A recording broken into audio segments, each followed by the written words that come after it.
These are my top 7 second passport countries where Americans are moving abroad in 2025. So you've got one passport. Cute. In 2025, a lot of Americans are collecting them like airline status levels, not because it looks good on Instagram, it does, but because a second passport is the modern version of a fire escape. You hope you never need it, but you sleep better knowing that it's there. Today, we're counting down the top 7 passport countries where Americans are actually moving, and not just why, but how you can do it too. So stick around for a little bit of a twist ending, because a certain Southeast Asian contender just opened up a new door by changing a law this past summer. So quick reality check. A second passport usually comes after residency. For most of you, the path is legal residency, time on the ground, naturalization, and then the passport. There are exceptions like pay-to-play Caribbean programs, ancestry fast tracks, but the basics always hold true. Also, the US taxes citizens on worldwide income, so a second passport doesn't magically erase taxes with the IRS. You get options, mobility, lifestyle, access to healthcare, and a calmer Plan B. But the side routes you should know about are Caribbean citizenship by investment. Think Dominica, St. Kitts and Nevis, Grenada. They deliver a passport in months in exchange for improved investment or donation money. It's fast, not cheap, and still requires clean background due diligence. And if you've got an Irish, Italian, or Polish grandparent hiding in the family tree, even in the UK, ancestry-based citizenship can be the sneakiest, least expensive route of all.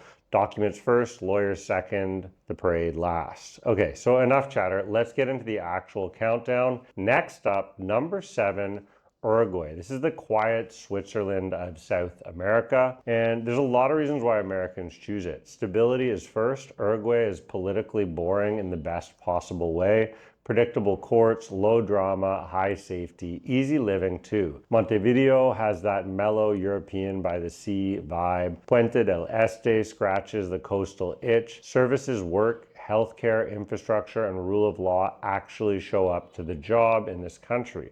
How people can get it? Well, you start with temporary residency. Show income or pension, clean background checks, core documents, step up to the permanent residence. Naturalization usually follows about 5 years of legal residency in Uruguay, 3 if you're married to a local. Dual citizenship is recognized, so real habitual residence matters here. Spend meaningful time in the country to keep the process clean. Who it's good for? Folks who value predictability over excitement or sizzle. Think index fund, passport strategy. The reality check and pitfalls, the paperwork cadence, and the presence on the ground matter here. Keep your utility bills clean, leases, travel records, hire a local fixer. Uruguay rewards the organized applicant. It fits that school of geo-arbitrage like a glove. Calm, competent, quietly wealthy in spirit. It's where you trade the chaos and cortisol of the Western grind for a life that compounds slowly and predictably. It's not a roller coaster currency ride. There's no culture shock. Just clean air, kind neighbors, and cappuccinos by the Rambla. It's the place you go when you've made peace with the idea that freedom isn't about fireworks. It's stability, safety, and time to think. For the geo-arbitrage crowd, Uruguay isn't about reinvention through risk. It's about upgrading your baseline and building a life that finally runs on autopilot with a little bit of European flair in the Americas. Next up, number 6, Argentina. Tango, beef, and a fast clock. This is a little bit more fun than the neighbor. Why Americans choose it? It's the classic lifestyle arbitrage. Buenos Aires gives you European culture at Latin American prices, great food, art, cafe life. If you earn in US dollars, your purchasing power can feel superhuman.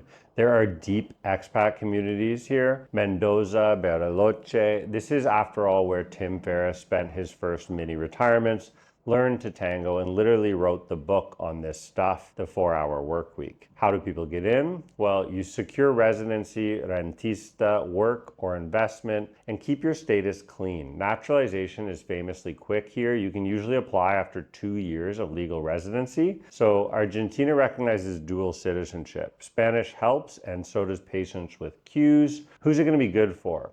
City people, creatives, food lovers, culture vultures, anyone comfortable with economic mood swings in exchange for speed to citizenship. The reality check is that banking and currency shifts can be confusing at first. You got to use reputable advisors and keep US dollar buffers outside of the country. Expect cues and bring a little bit of patience and your language learning, if not dance flair. It's the classic Tim Ferriss flip. You take the same skills, curiosity, and creative drive that kept you restless at home in the Midwest, and you swap the backdrop. Suddenly you're not grinding through another gray winter.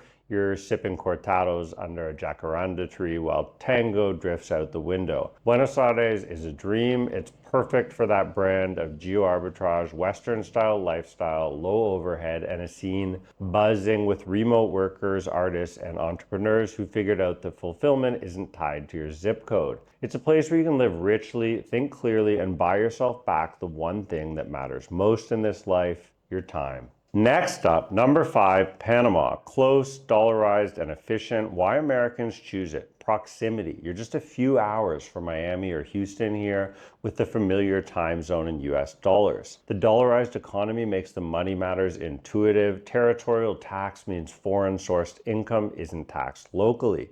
Choose between Panama City's glass and steel skyline or beach towns on the 2 coastal coasts. How people get in here? Well, the Friendly Nations track lets US citizens prove economic ties or make a qualifying investment in Panama. There are retirement-friendly routes as well with the Pensionado visa. Citizenship typically comes after 5 years of legal residency, but again, it's shorter, 3 if you marry a Panamanian. Get your bank letters, clean police checks, apostilles, and a competent local attorney in order, and you will be set for life in Panama.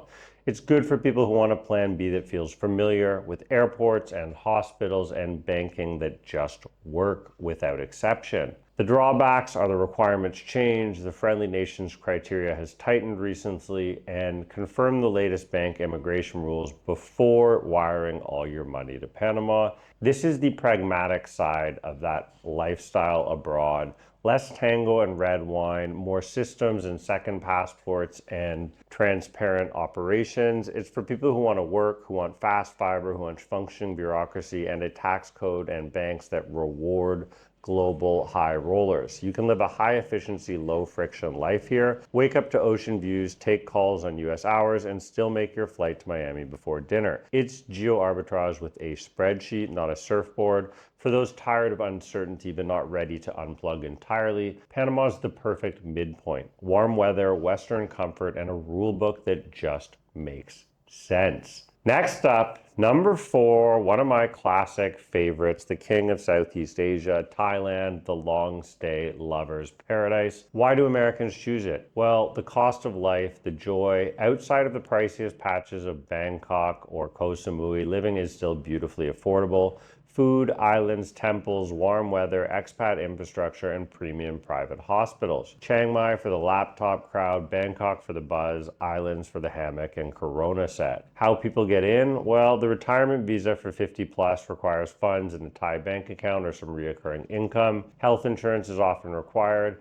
The Elite Visa is a paid long stay scheme. Multi-year VIP residency, you buy like a club membership. Investment and work routes exist. They have a DTV digital nomad visa, but citizenship is slow, usually upwards of 10 years residence in Thailand, plus language and cultural integration. It's good for those long stay lifers who want comfort, community, and sunshine without obsessing over a passport stamp tomorrow, and probably aren't planning on going home to the UK or Germany. The reality though is that visa administration is not so simple. Insurance rules and financial thresholds shift, and you have to check current lists and keep funds seasoned in advance because changes are frequent. Thailand is the spiritual home of the geo-arbitrage dream.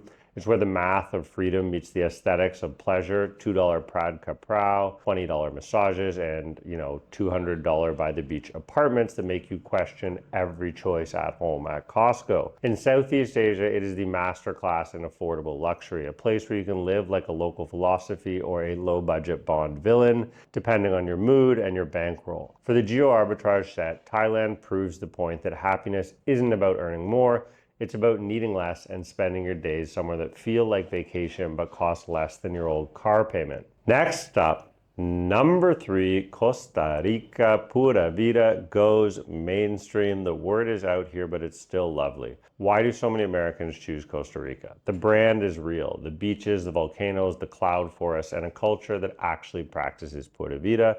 It's near the US with easy flights, big expat communities, and solid private healthcare, including a whole bunch of Canadian snowbirds. Politics are stable and the welcome mat is genuine.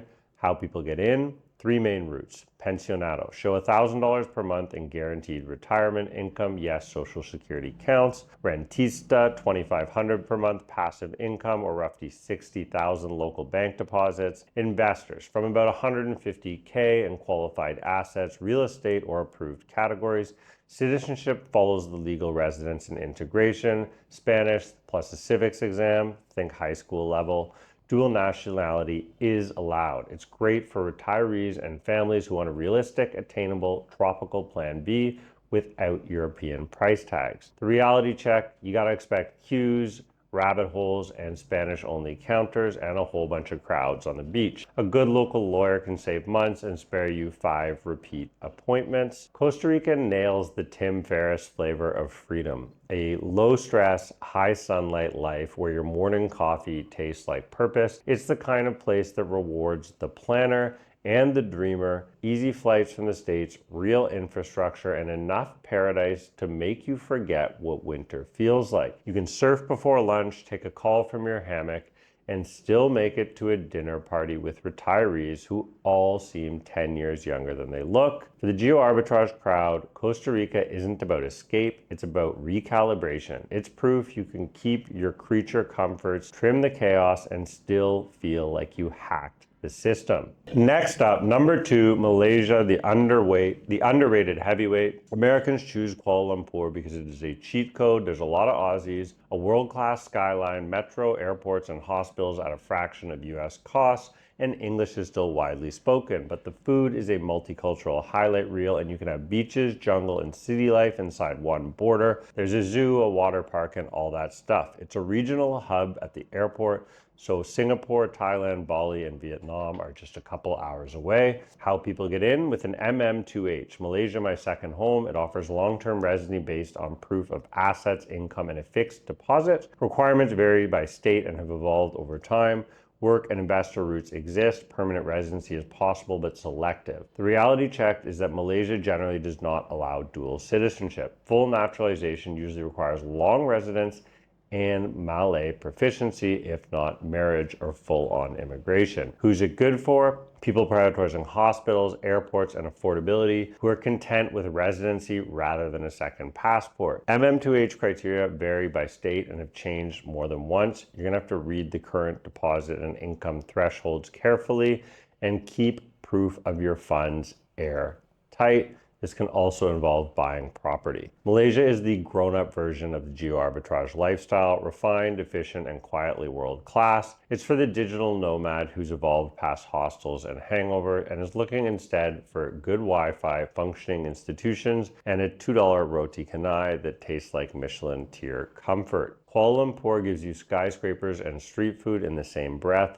plus easy hops to everywhere else you might want to be for vacations in Southeast Asia. For the lifestyle arbitrage crowd, it's the ultimate work from Asia base, modern, multicultural, and medically elite, where you can live like a millionaire without pretending to be one or having to afford that kind of cost. Next up, number 1, a surprise, Singapore, the prestige play. Why so many Americans choose Singapore. It's ultra orderly, safe, clean, and ruthlessly efficient.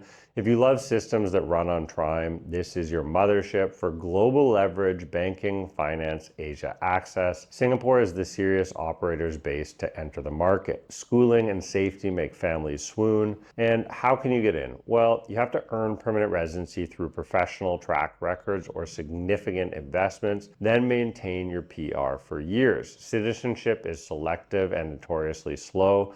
Dual citizenship is generally not allowed, so you got to commit. Costs are high, housing, cars, and daily life. But the value proposition is stability and connection and lifelong access. Who's it good for? Well, high earners and high rollers, founders, entrepreneurs, and families who want an Asian HQ with top tier rule of law and education. PR isn't guaranteed even with high income. So you have to assume multi-year horizons and document community contribution. Do not expect a shortcut, but expect elite access if you get there, because Singapore is the apex predator of the geo-arbitrage world, where the Tim Ferriss ethos graduates from hammocks to holding companies. It's not cheap, but it's optimized. Every train on time, every tax form online, every latte exactly the same temperature. You don't move here to save money, you move here to compound it. For those running regional businesses or global portfolios, Singapore is the clean, air-conditioned nerve center of the Asian economy.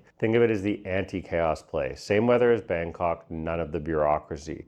For the lifestyle arbitrage set, it's not the escape fantasy, it is the empire level upgrade. But here's the twist ending, I promise. There's another country in Southeast Asia that just changed their laws on citizenship and dual passport holders this past summer.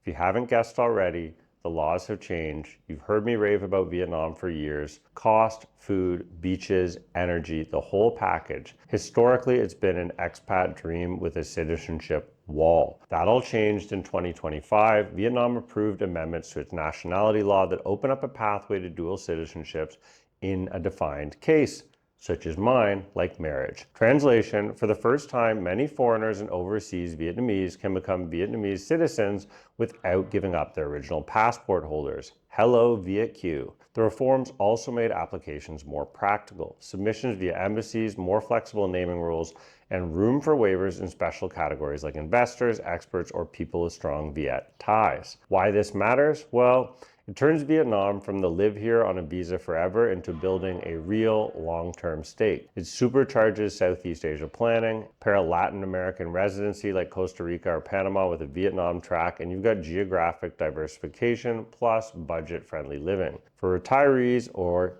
married YouTube creators, hello, it means the place you actually enjoy might finally be the place you can fully belong and have legal rights. Who Vietnam is good for right now?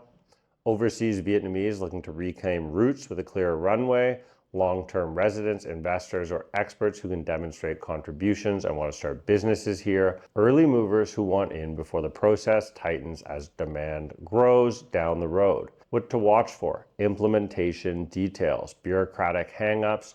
New laws are the headlines, but forms, timelines, and agency practice are the real story. Expect some ambiguity at first. Category criteria will define who qualifies and when. Not everyone will be eligible day one. Pathways will likely expand in waves. Keep your documentation immaculate. Police checks, proof of residence, investment records, and a stack of passport photos and stamped documents. So that's the map to the second passport. If you want calm and credible, choose Uruguay. If you want speed, Argentina. If you want easy flights and familiar money, Panama. If you want islands and hospitals, Thailand and Malaysia. If you want prestige and plug and play global banking access, Singapore. And now, if you want the Southeast Asian city, beach, food, cultural dream with a real long-term path, Vietnam might be the place to watch closely. A second passport isn't about running away, it's about running your life. It buys you options: where to live, where to get care, where your kids can study, where your money sleeps at night. In a world that changes fast, optionality is the ultimate luxury. So if you're serious about acting on this, I've got two quick helps for you. The first simple one is just sign up for my free weekly newsletter that breaks down residency and citizenship moves and all the news, updates, and info in plain English. And if Southeast Asia is seriously on your radar, check the link for my 1-hour Move to Vietnam masterclass. It'll save you months of guesswork, time, and dollars by giving you the basics on housing, visa, banking, and everything you need to get set up for your first 90 to 180 days in country. I'm Evan A. Thanks so much for watching. This video is on how I actually managed to retire in Vietnam, and this one is on other possible retirement locations in Southeast Asia.